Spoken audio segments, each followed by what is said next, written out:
কৌশিকী অমাবস্যায় আমাদের পাড়াতে ছিল মহাকালী পুজো। প্রত্যেক বছর পাড়ার বড়রা মিলে এই পুজোটা খুব ধুমধাম করে উদযাপন করে। এক সপ্তাহ ব্যাপী চলতে থাকে এই পুজোর রেশ। দূর দূরান্ত থেকে সবাই আসে মাকে দেখতে, মায়ের পুজো দিতে। এই বছর আমাদের নতুন সদস্য তানবাবুও সব দাদানদেরকে নিয়ে পুজোয় মেতে উঠল। একটা জায়গা ঠিক দাদানটা কোনটা? এইটা এটা একটা দাদান দাদান দাদান বাবা দাদান।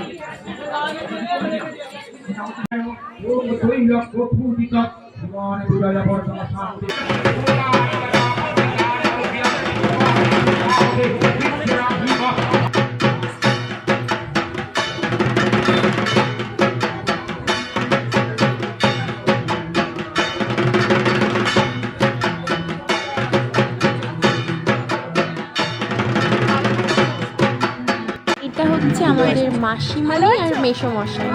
মাসিমণি তো ফোন করতে ব্যস্ত, কারণ মা এখনো এসে পৌঁছায়নি।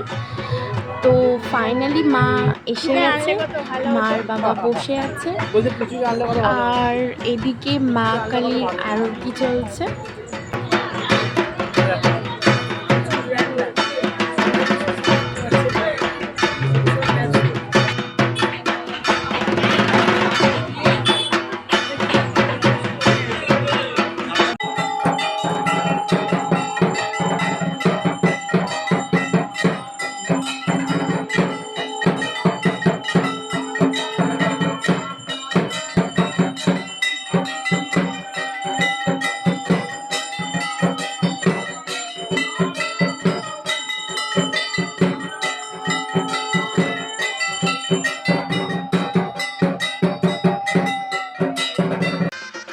আর এই দিকটা হচ্ছে আমাদের বাড়ির এন্ট্রান্স। এখানে সব ভোগের রান্নাবান্না চলছে, সবাই এখানে পরিবেশন করছে, আর এইখানে সবাই খেতে বসে গেছে। তো মেনুতে ছিল খিচুড়ি, পোলাও, আলুর দম, একটা পাঁচমিশালি সবজি, আর চাটনি আর বোঁদে।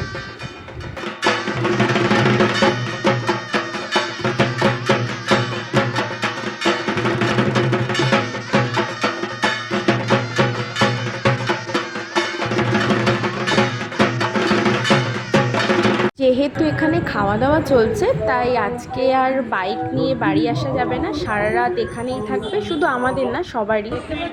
আর আমাদের তানবাবু এখানে বসে বসে ঠাম্মি দাদানদের আদর খাচ্ছেন আর পুজো দেখছেন।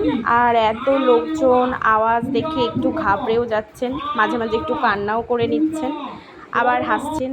আর এদিকে ঢোল দেখে তো উনি আনন্দে আত্মহারা, বাজাতে লাগিয়ে দিয়েছেন, কিন্তু আওয়াজ কেন হচ্ছে না ও বাজালে সেটা সবার দিকে আবার তাকিয়ে তাকিয়ে দেখছে, আবার বাজিয়ে যাচ্ছে। ঢোলের আওয়াজে এখানে